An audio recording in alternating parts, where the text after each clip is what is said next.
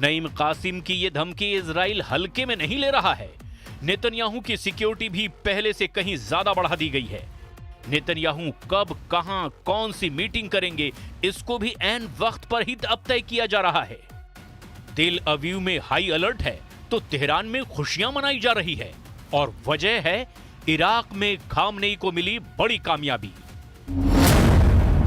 Iraq में करीब 1 साल से खाली संसद स्पीकर के पद पर महमूद अल मशहदानी की नियुक्ति कर दी गई है। महमूद अल मशहदानी साल 2006 से 2009 तक संसद के स्पीकर के तौर पर काम कर चुके हैं। महमूद अल मशहदानी की छवि ऐसे सुन्नी लीडर की है जो ईरान के बेहद करीब माने जाते हैं। इराक में स्पीकर का पद सुन्नी नेता के लिए, प्रधानमंत्री का पद शिया और राष्ट्रपति का पद कुर्द समुदाय के लिए तय है। ऐसे में नया स्पीकर उन मशहदानी को चुना गया जो सुन्नी लीडर के साथ साथ ईरान के समर्थक हैं। कुर्द, शिया और सुन्नी के इसी KSS अलायंस को अब खामनेई इजराइल और अमेरिका के खिलाफ खड़ा करने जा रहे हैं। मशहदानी के स्पीकर बनने से इराक में खामनेई की पकड़ और मजबूत हो गई है।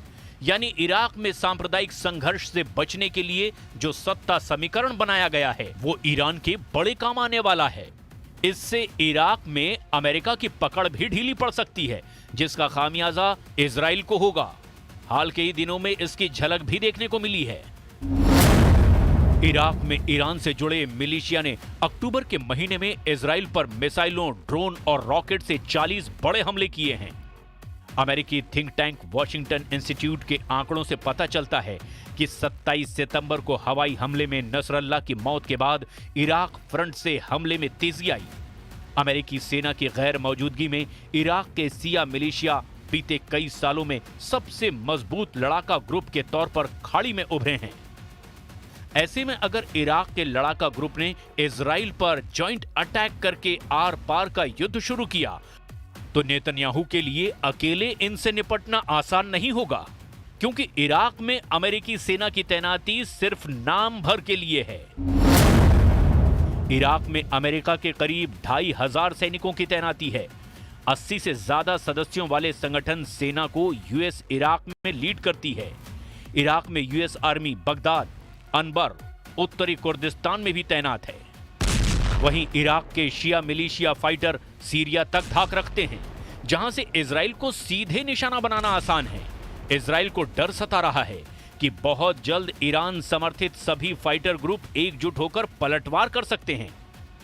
जाहिर है ये वॉर प्लान इजराइल की तबाही का सबब बन सकता है और इसीलिए नेतन्याहू अब जल्द से जल्द खामनेई के इस KSS अलायंस की काट तलाशने में जुटे हैं।